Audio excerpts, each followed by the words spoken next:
Sistema é o nome que damos a um conjunto de elementos que formam um todo organizado. Qual o sistema que vivemos no Brasil? Você já pensou em como se organiza esse sistema e quem está no comando? Quem está no comando?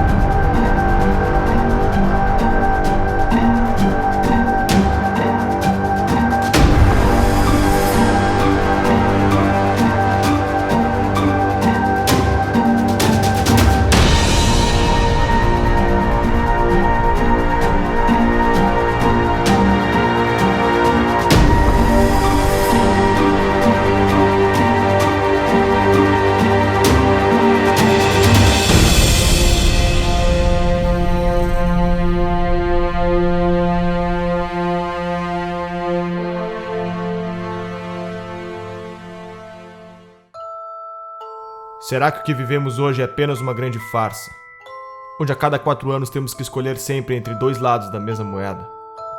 Estaria todo o sistema político infectado com o mesmo vírus? A história da nova democracia brasileira se confunde com o crescimento dessas ideologias de esquerda, pois os mesmos protagonistas que pautavam por esses ideais foram os que fundaram a nossa Constituição de 88, e são hoje os que estão à frente dos grandes partidos políticos no Brasil. Poder é fazer com que você seja obedecido, exercer sua autoridade por meio da influência ou da força. Existem 3 formas de exercer o poder em uma sociedade: o poder político-militar, o poder econômico e o poder intelectual. O que Marx propunha? Os marxistas, qual é o sonho dourado do marxista? Não é que não haja dominação, é inverter a classe dominante e a classe dominada. E para isso é preciso tomar o Estado por dentro.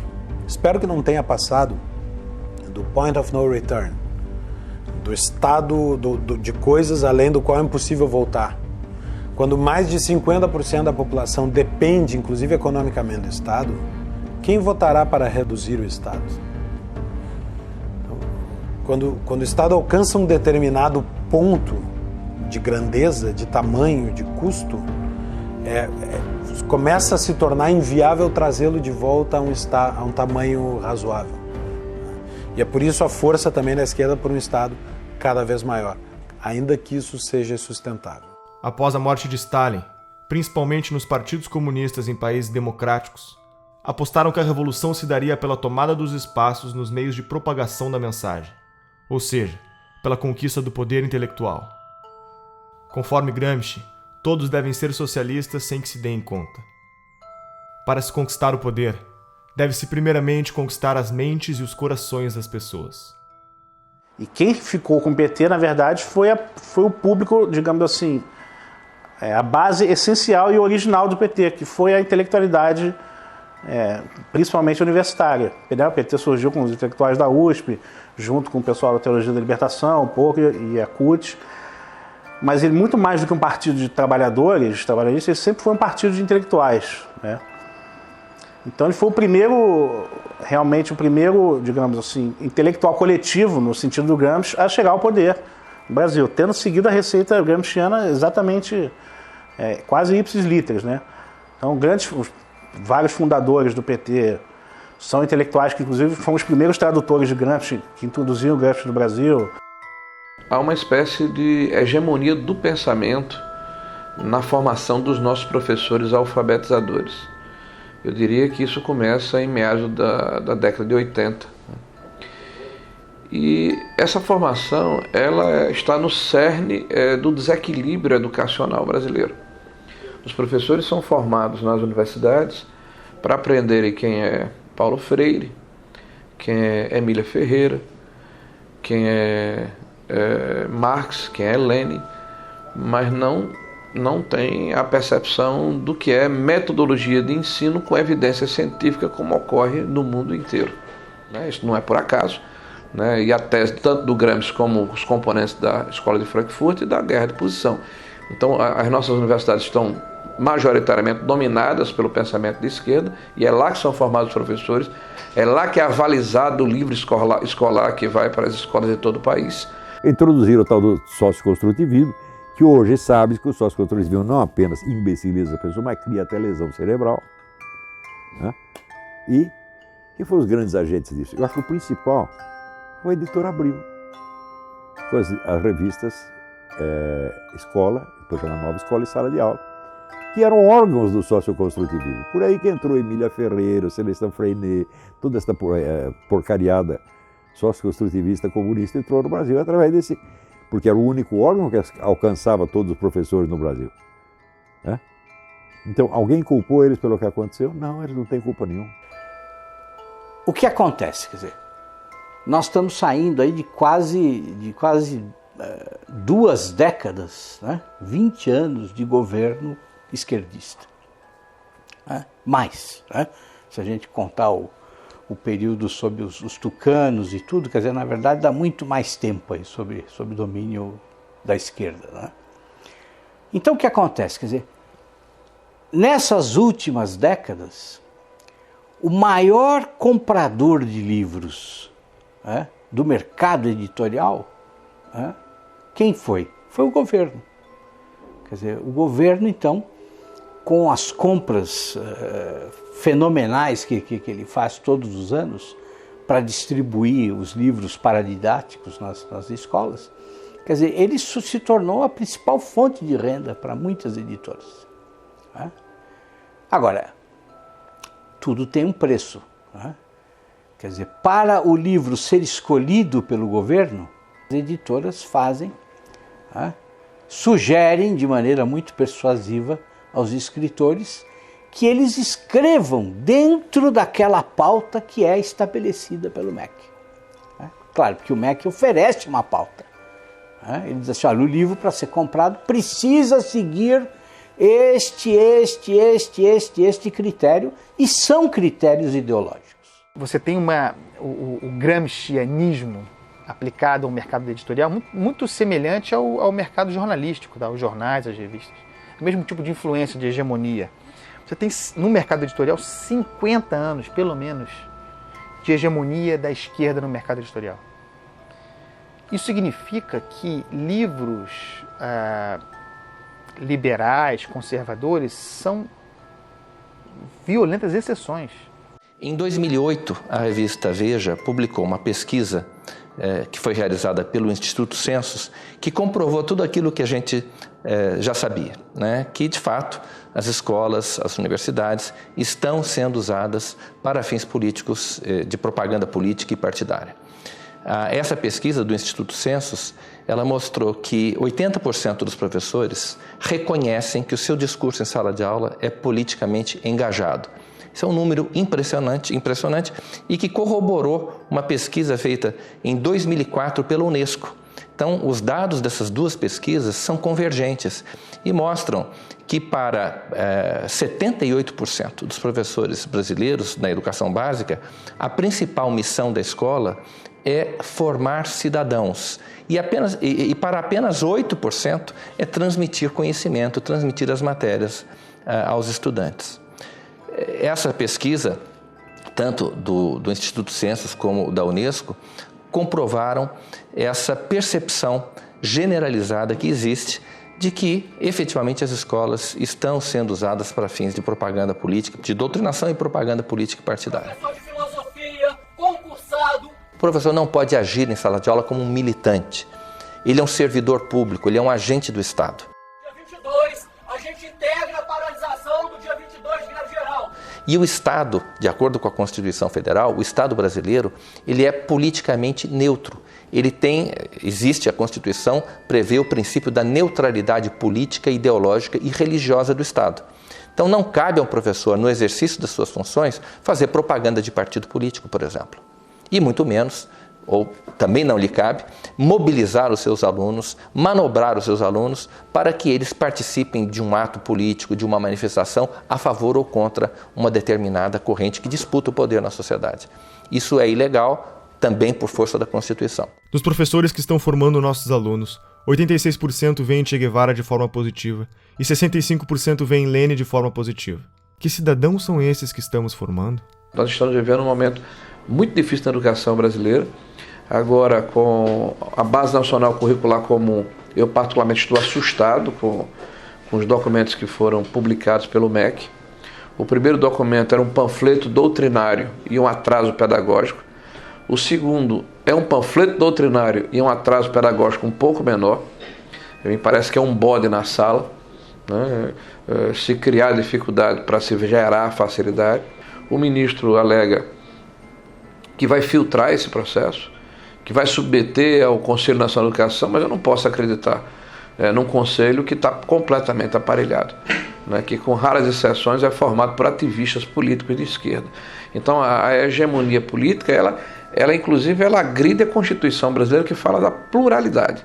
O governo do PT é majoritariamente apoiado pela União Nacional dos Estudantes. A UNE é a entidade máxima dos estudantes brasileiros e representa cerca de 6 milhões de universitários. Em 1937, ano que Vargas decreta o Estado Novo, os estudantes fundam a União Nacional dos Estudantes, UNE. Na UNE, o mimeógrafo rodava panfletos fazendo propaganda socialista ao som da Internacional, tocada na vitrola doada pelos americanos. A União Soviética, pátria-mãe do socialismo, era o exemplo a ser seguido. E o comunismo a utopia em corações e mentes jovens pelo mundo afora. Até Carlos Drummond de Andrade fez versos para Stalin. A poesia fugiu dos livros, agora está nos jornais. Saber que resistes. Então, a UNE hoje perdeu credibilidade. A CPI da UNE é uma necessidade. Nós queremos pressionar as autoridades da Câmara nos próximos meses para que ela saia do papel. Ela está aprovada, está lida em plenário, ela tem que acontecer. A investigação principal é saber aonde foi, onde está sendo usado o dinheiro das carteiras estudantis arrecadados no Brasil inteiro. Teve uma indenização, que nós queremos saber onde aplicar esse dinheiro, indenização pelos mortos na época da ditadura militar que tinham vínculo com a UNE. O que é isso? Foram milhões de reais via governo federal do PT, pagos por uma entidade como a UNE, e as famílias não participam disso. Existiram esses casos, não existiram, tem comprovação, não, fizeram uma indenização milionária. Nós queremos a CPI da UNE saber se esse dinheiro foi usado só para pagar ônibus, manifestantes que vinham aqui fazer protesto, ou seja, o governo aparelhou a UNE, a CUT, o MST com o dinheiro do governo para simular que eles tinham apoio popular para impedir o impeachment, aparelharam esses órgãos para virem aqui para contestar projetos de lei que poderiam investigar ou a criação de CPIs. E pode ter certeza, meu feeling é que uma CPI da UNE põe mais gente na cadeia. O movimento estudantil, ele é um movimento autoritário, totalitário, truculento, violento, e ele não... Eu cheguei a escrever isso outro dia numa coluna na Folha. Você encontra mais debate em igreja evangélica do que na universidade. A universidade não tem nenhuma liberdade de debate. Não há nenhuma possibilidade de você levantar qualquer posição contrária ao conjunto de professores que administram aquele espaço, certo? E, assim, há uma piora no sentido de que há mais jovens que chegam no discurso fechado, identificado com a esquerda, já na universidade. E quando eles chegam na universidade, então, se você estiver falando assim de um curso de humanas, onde tem várias disciplinas de humanas, eu diria que 80% ou 90% do conteúdo dado em sala de aula será de esquerda.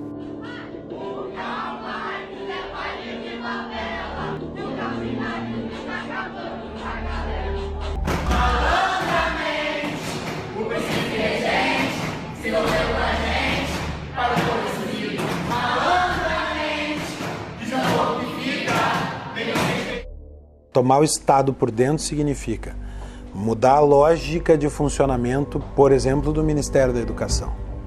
O Ministério da Educação agora deixa de ter a função de servir para Marx a burguesia e passa a ter a função de ser um elemento de revolução, de contribuir para a quebra da dominação da burguesia, da formação do proletário cidadão. Fecha muito com as teorias de educação que são aplicadas no Brasil. Essa questão da hegemonia da esquerda, né, sobretudo no meio universitário, que eu acho que isso fez muito mal para a cultura além da universidade, né, porque causou um certo uma restrição muito preocupante, né, do imaginário das pessoas. Uma coisa que o Olavo de Carvalho fala sempre, que a sua capacidade de imaginação, de ampliar suas imagens, é muito importante para quem exerce atividade intelectual, né? Há décadas estamos formando pessoas com base no pensamento marxista. Onde toda essa gente foi trabalhar? A mídia é o maior formador de opinião da população. São TVs, blogs, jornais e revistas que contam ao povo o que está acontecendo. Mídia técnica significa que o governo deveria gastar com publicidade proporcionalmente à audiência dos respectivos veículos de comunicação. O problema é que a pesquisa brasileira de mídia identificou que a mídia técnica está longe de ser realidade. O dinheiro investido em publicidade parece não ter nenhuma relação com a audiência do veículo. Qual é o critério? A farra com o dinheiro público é tão avassaladora que já houve casos de jornal fictício receber verbas publicitárias.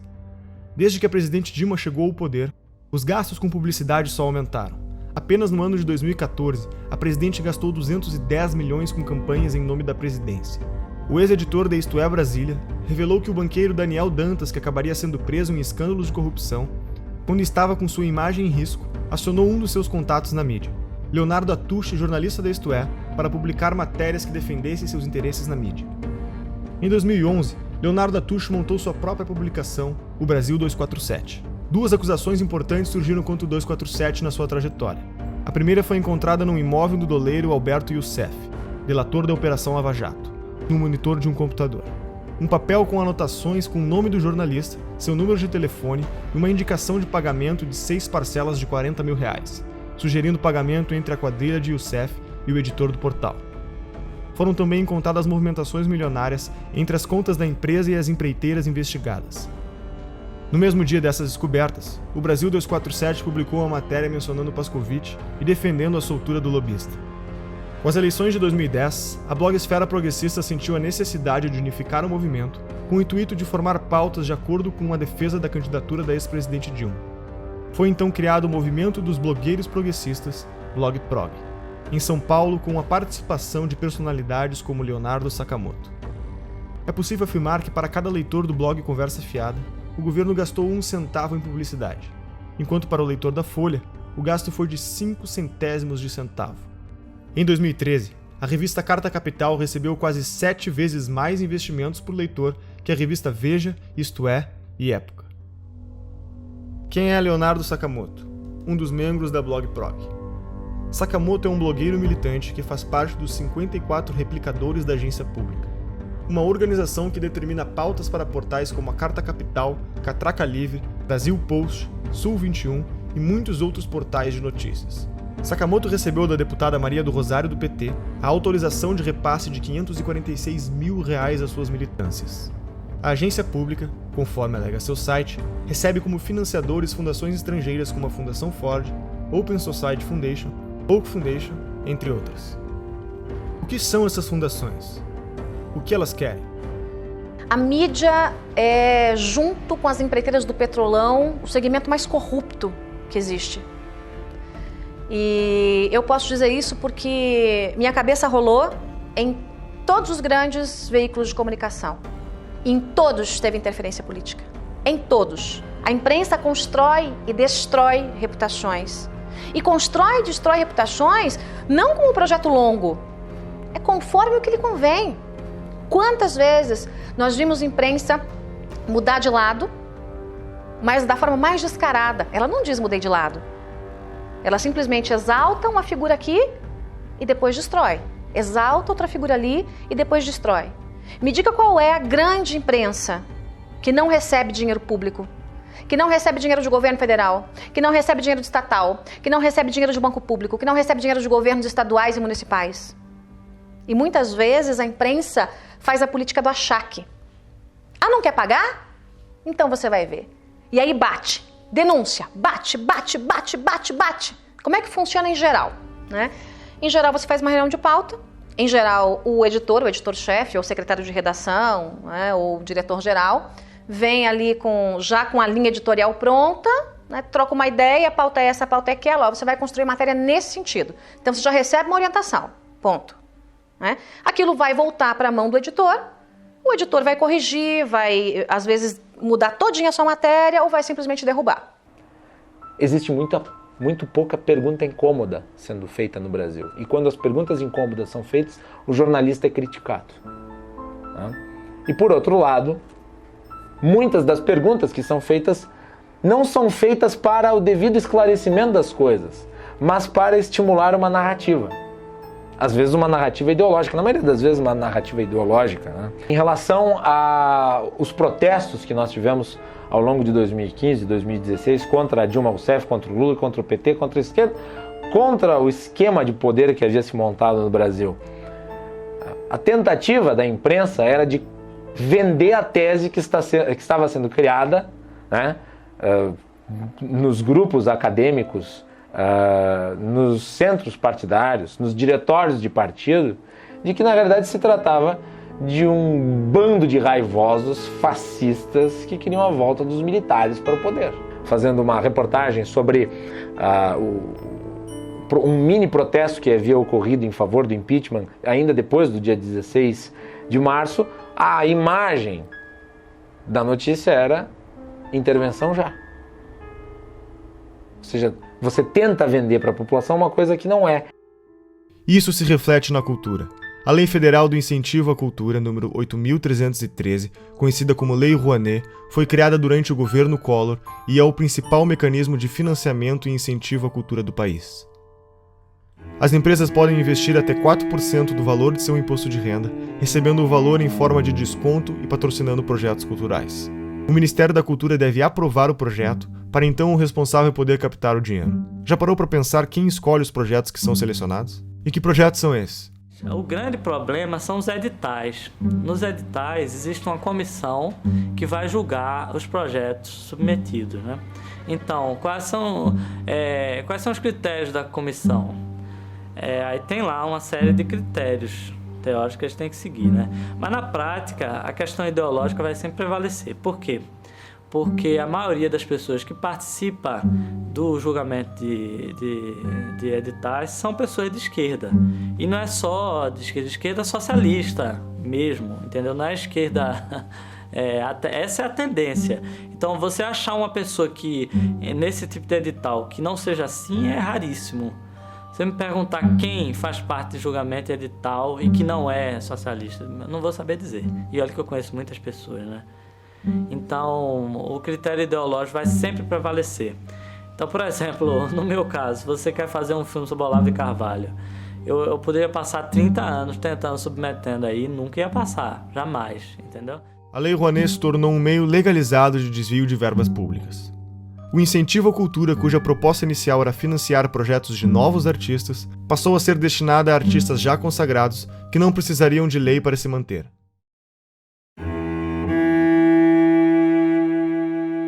Foi justamente na gestão do Gil que começou essa deformidade da Lei Rouanet. A Lei Rouanet já existia, mas essa coisa de beneficiar artista consagrado, artista tipo Ivete Sangalo, pessoas já com nome, já com anos de carreira, isso foi na gestão do Gil.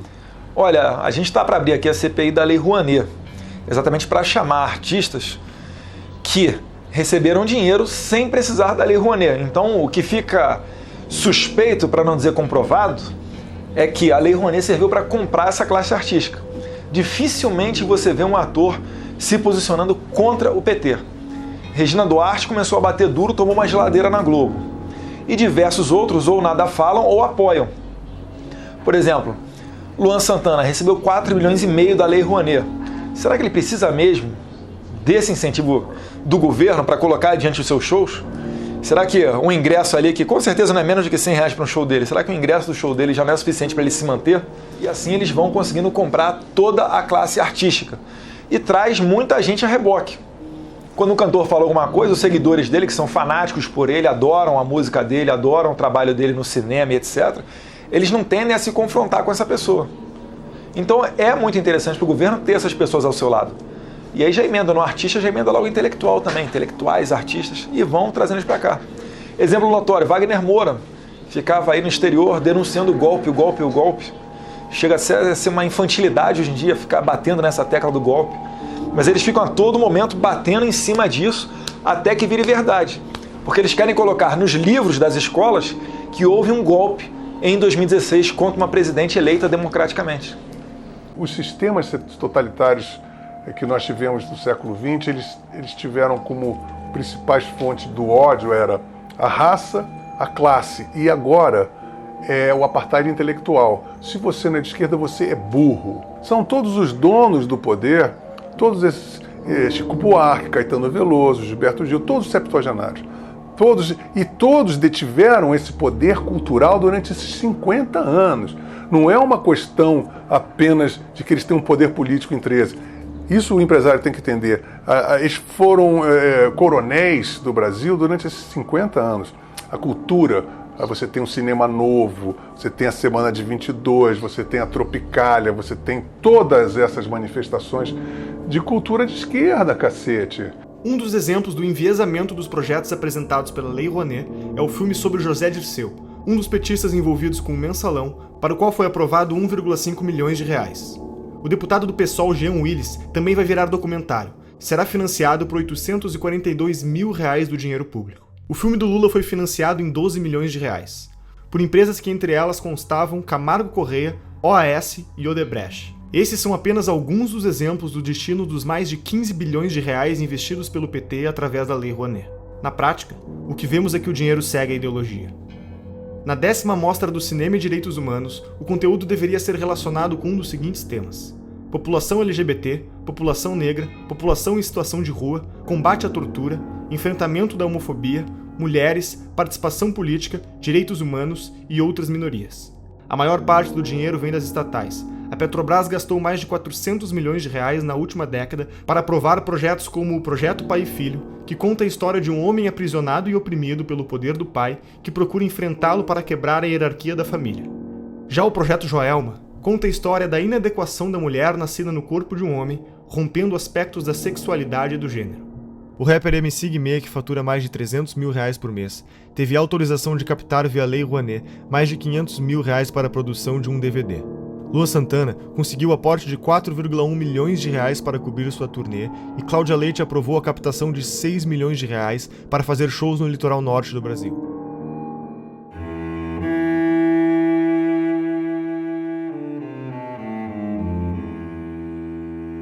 No referendo do dia 23, você vai decidir se é contra ou a favor da proibição do comércio de armas. Reagir com uma arma, muitas vezes, pode transformar a situação numa coisa muito pior.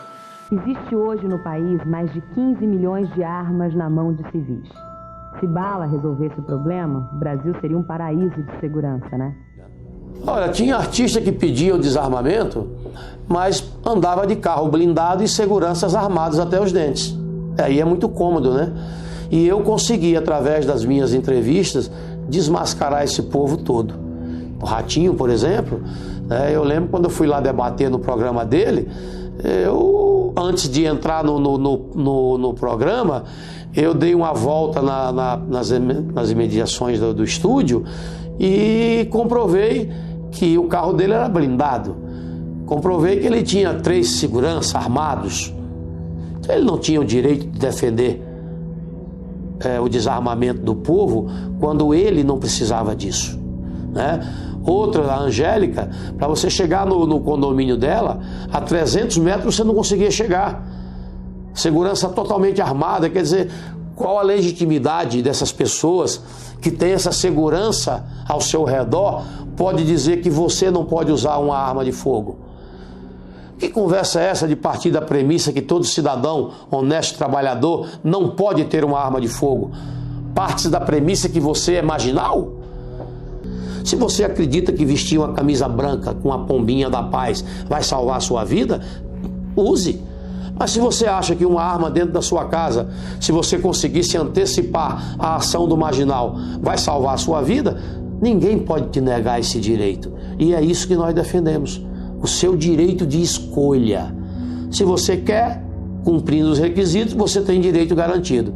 Coisa que, infelizmente, o governo do PT retirou isso do povo brasileiro. A violência pode ser usada para o bem ou para o mal. É que nem arma. A esquerda adora falar que a arma mata. A gente está num país que a gente sabe que tem mais arma que habitante e que a segunda emenda, que é o direito de legítima defesa, é sagrado. Quando a gente vê a discussão de desarmamento, de Obama e companhia, não tem nada perto com o modelo brasileiro. O acesso do bandido às armas já se dá na ilegalidade. Quem segue a regra foi eu. Fui eu que passei por um processo ultra mega burocrático de 5 dias úteis que você precisa esperar de background check aqui nos Estados Unidos. 5 dias úteis. Você vai lá, compra a tua arma, que aliás custa mais ou menos 1/4 do que custa no Brasil, 1/5. A arma no Brasil custa 4, 5 vezes mais caro. Você compra a arma, espera 5 diazinhos e vai lá buscar. Foi o processo burocrático que levou. E não tem nenhum custo de despachante, R$1.000 de licença para cá e para lá, não tem nada disso. Porque é um país que entende um direito básico do indivíduo de legítima defesa. Todos os países aonde surgiram os grandes ditadores, uma das primeiras providências dele foi desarmar o cidadão. Hitler, Mussolini, esse cretino da Venezuela, são medidas adotadas para que eles não tenham resistência da sociedade. Só eles podem ter arma. Os países socialistas tendem a essa centralização, ao domínio com mão de ferro de todos os recursos do país. E isso eu acho muito perigoso, porque se esse controle centralizado cai nas mãos de uma pessoa com um caráter duvidoso, com intenções não lá tão boas, ele domina o país inteiro. Mas se for tudo descentralizado, é difícil que se instale, por exemplo, uma ditadura. Penso que é mais difícil. Inclusive, se a população estiver armada, é mais difícil que um governo imponha uma vontade que não corresponda à vontade do povo, se esse povo tiver condições de reagir. Agora, qual é a primeira coisa que se faz quando se quer dominar um povo? Desarma esse povo. O Instituto Sou da Paz, que trabalha pela redução da violência, acha que menos armas resultam em menos mortes. O que a gente precisa fazer é reduzir essa quantidade imensa que tem de armas circulando nas nossas estações. O Instituto Sou da Paz, que começou fazendo campanhas pelo desarmamento em 1997, receberam $492 mil da Fundação Ford do ano de 2007 a 2011 e $1,58 milhões da Open Society de 2013 a 2014. Que ONGs são essas? O que elas defendem? Lembra de Saul Alinsky? Segundo a CPI das ONGs realizada em 2007, foram apresentadas mais de 13 bilhões de gastos de diferentes esferas do governo. Para sindicatos foram repassados R$495.698.000. Segundo a CPI, 81 milhões foram encontrados sem justificativas de gasto. Nilcea Freire foi a responsável por coordenar as operações da Ford Foundation no Brasil. Foi convidada por Lula para ser ministra da Secretaria de Políticas das Mulheres e também foi reitora da Universidade Estadual do Rio de Janeiro. Foram mais de R$2 bilhões investidos em ONGs com posicionamentos de esquerda. O coletivo Leila Diniz tem como definição realizar uma luta antissistêmica contra o capitalismo, o racismo e o patriarcado. Receberam $120 mil da Fundação Ford. Por exemplo, a doutrina de gênero, né, que é uma tese esdrúxula aí, que vem desde a escola de Frankfurt, de uma maneira muito forte, com o movimento feminista, né, de destruição da sociedade atual. Né, isso é uma tese muito bonita quando eles colocam assim para dourar a pílula, mas o que está por trás disso é um ovo de serpente, é um cavalo de Troia. Né? Eles querem destruir a família como um processo de transformação da sociedade e para criar não sei que mostrengo lá na frente. Né? A Universidade Livre Feminista, que tem como definição ser um projeto feminista construído de forma coletiva e colaborativa, receberam pelo menos $900 mil da Fundação Ford. A organização Afrografiteiras é um curso de formação em artes urbanas voltado para o protagonismo da mulher afro-brasileira. Receberam pelo menos $100 mil da Fundação Ford. E o Encontro Paranaense de Direitos Humanos é vinculado à Organização Terra dos Direitos vinculados ao MST. Receberam mais de $2.500.000 da Fundação Ford. E para onde mais o nosso dinheiro vai? O imposto sindical obrigatório é uma exclusividade brasileira. Não existe em nenhum outro país do mundo. Se você trabalha com a carteira assinada, sustenta a CUT. Além disso, as contas da CUT e de outras centrais sindicais são sigilosas. Não existe nenhuma obrigação dos sindicatos darem satisfação sobre como empregam o dinheiro que recebem do imposto sindical. O que essas fundações querem com esse investimento? Quem está por trás desse dinheiro? Um dos principais financiadores é um dos homens mais ricos do mundo, George Soros, formado na London School of Economics, universidade fundada pela Sociedade Fabiana. Soros é conhecido como o homem que quebrou a Inglaterra ao lucrar $1 bilhão em apenas um dia apostando contra a moeda britânica. Já foi presidente do CFR, o mais poderoso think tank americano considerado uma antessala da Casa Branca. Atua em organismos internacionais, foi um dos maiores doadores da campanha de Barack Obama, luta pela libertação das drogas e dá dinheiro para revoltas e revoluções nos 4 cantos do mundo, mudando toda a mentalidade dos jornalistas e estudantes para o politicamente correto. Quais são os objetivos de George Soros? Capitalista não necessariamente seja alguém que defende o capitalismo. O cara só vive no capitalismo. Por exemplo, é como você dizer que, sei lá, Cuba é um país socialista. Não quer dizer que qualquer cubano é um socialista. Vive no socialismo. Mas não quer dizer que ele defenda. Grandes movimentos, como Occupy Wall Street, são financiados por gente como, por exemplo, a Fundação Bilderberg, Fundação Ford, George Soros, que eu comentei num podcast recente no meu site. Porque essas pessoas são o que a gente chama de metacapitalista, ou seja, alguém que funciona como capitalista sem ser, de fato. George Soros é um hiperinvestidor, cara que entende tudo do mercado. Por isso que até é uma bobagem que muita gente faz, tentar ficar ensinando leis de mercado achando que vai ir contra alguém. Esses caras entendem mais de lei de mercado do que todos os liberais juntos. Eles são o mercado. Agora, ele não acredita naquele negócio, ele quer poder.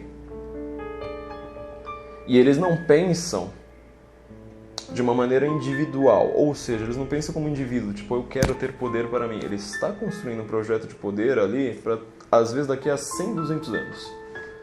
Essas fundações são assim. Só que Featherton em qual geração? Nem sei mais qual. Eles começaram lá atrás.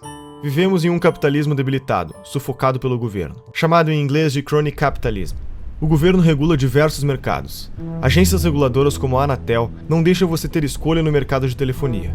E a Ancine define uma cota de conteúdo nacional nos cinemas e nos canais de TV por assinatura. 11 milhões de pessoas trabalham para o governo brasileiro. Eles são pagos com o dinheiro da arrecadação de impostos. Todos esses funcionários têm salários vitalícios e não podem ser demitidos sem justa causa. Os nossos 513 deputados federais podem ter até 25 assessores. Contam com auxílio moradia, 14º, 15º salário e cotas de gastos parlamentares, que englobaram o auxílio paletó, uma ajuda de custo para comprar ternos que em 4 anos gastou 252 milhões de reais.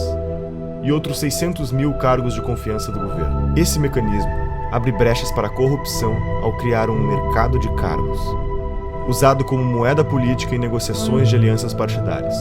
1/4 dos funcionários em cargos de confiança eram filiados a um partido, e 80% deles era do PT. Todos os ministros do STF têm direito a motorista particular, o que não ocorre, por exemplo, na Suprema Corte Americana. Segundo o Portal da Transparência, só em São Paulo há 311 motoristas à disposição dos juízes.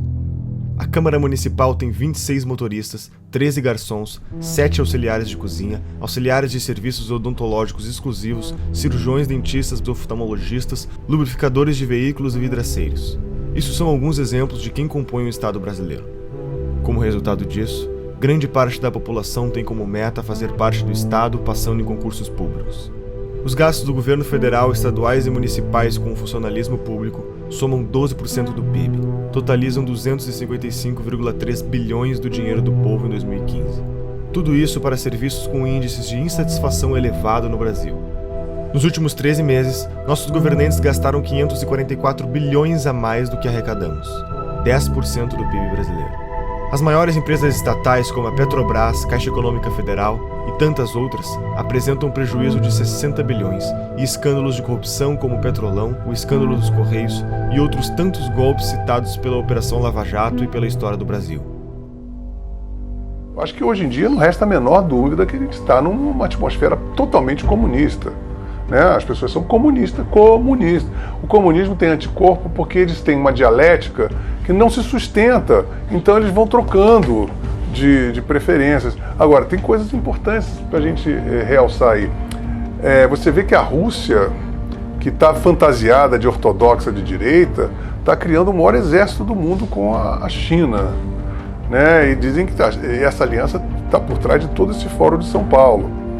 Né? Que eles querem restituir a cortina de ferro com o Fórum de São Paulo. O Foro de São Paulo é a instituição que organiza a estratégia socialista na América Latina. Olha, a Internacional Comunista ela se reúne de tempos em tempos. Por exemplo, em 2005, se não me falha a memória, teve uma reunião em São Paulo e, inclusive, o líder do PSDB à época, o Aníbal Mendonça, ele era deputado ou senador, fez uma nota lamentando, né, que houve uma reunião da Internacional Socialista e não foi convidado o PSDB para fazer parte. E o pessoal ainda insiste em falar que o PSDB é um partido de direita. Não, o PSDB é um partido de centro-esquerda, são sociais-democratas. A esquerda nunca se preocupou muito em definir o que era a palavra, o que era cada palavra que ela estava usando.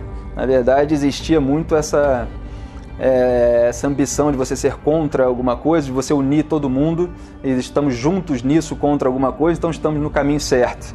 Né? Só que eles não diziam exatamente para onde que estavam indo e iam causando uma série de tumultos pelo caminho. Então estavam vendendo um futuro hipotético, em nome do qual todas as ações no presente seriam justificadas. Aquilo foi muito fácil de entender e de aplicar aqui no Brasil, porque o debate público estava cheio desse pessoal propondo isso. E eu lembro quando tivemos a ideia de construir o Fórum de São Paulo. E aí veio a ideia, conversando com os companheiros cubanos no primeiro momento, de fazermos uma reunião da esquerda latino-americana. Tanto que muitos latinos-americanos conhecem Paulo Freire, e ele dizia,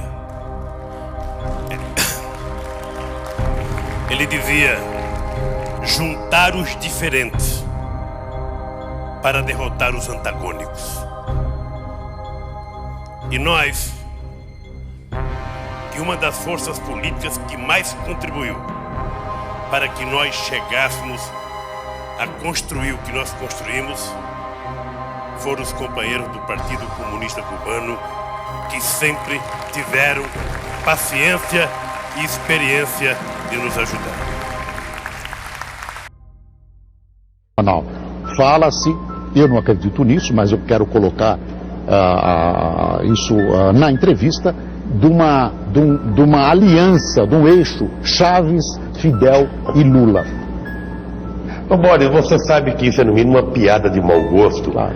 E eu te aconselho até não repetir isso no vídeo. Violou, 10 anos atrás, você podia prever, por exemplo, uma América Latina assim: Fidel, Chávez, Morales, Bachelet, Correa, quem mais? Todos de esquerda na América do Sul. Você podia prever que isso ia acontecer?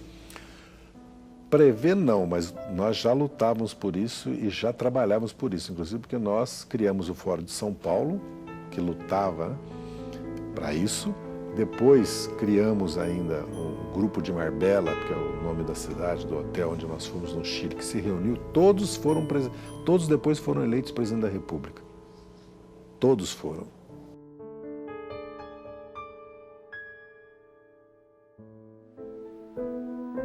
Tudo custou muito caro para o Brasil. Tudo custou muito caro para o mundo. Caro para a nossa educação, para as nossas crianças. Caro para a autoestima da humanidade e para todos os 100 milhões de mortos que perderam seus sonhos em genocídios e na falta de liberdade. Herdamos a responsabilidade de acabar com a utopia. Nós temos o compromisso de aprender com o passado. Não podemos deixar esse episódio da história desconhecido. É nosso dever documentar tudo para que nas próximas gerações os jovens saibam que está na mão deles preservar a trajetória da humanidade. O mundo anseia pela verdade para se libertar e continuar crescendo. Não é só economia nem só política. É a manifestação dos valores da nossa sociedade, das nossas famílias, dos nossos antepassados e de todos os nossos filhos. Despertamos intelectualmente. Não há mais espaço para ditadores monopolizarem nas nossas vidas. Agora precisamos quebrar a dominação cultural que nos foi imposta. Durante 16 anos, os jornais, canais de TV e estações de rádio do Brasil se recusaram a noticiar a existência e as atividades do Foro de São Paulo. O Brasil parecia estar preso entre as malhas de uma articulação criminosa, que envolvia ao mesmo tempo a totalidade dos partidos de esquerda latino-americanos, a classe jornalística nacional, o sistema de ensino, as principais gangues de narcotraficantes do continente e uma parcela nada desprezível da elite política e financeira internacional. A gravidade desses fatos media-se pela amplitude e persistência da sua ocultação. Crescendo em segredo, o Foro de São Paulo tornou-se o motor principal das transformações históricas no continente, enquanto a ignorância geral fazia com que os debates públicos e a vida cultural se afastassem da realidade, se transformando em uma engenharia de alienação, fortalecendo ainda mais o crescimento de um esquema de poder que se alimentava da sua própria invisibilidade. A queda vertiginosa do nível de consciência pública nessas condições era inevitável. Um dos aspectos mais perigosos da situação é a facilidade com que os culpados se desvencilham de qualquer tentativa de denúncia, qualificando-a de teoria da conspiração. Mas quem falou em conspiração? O que vemos é uma gigantesca movimentação de recursos, de poderes, de organizações, de correntes históricas, tudo documentado. É o inimigo onipresente e invisível, sonhado por Antônio Gramsci.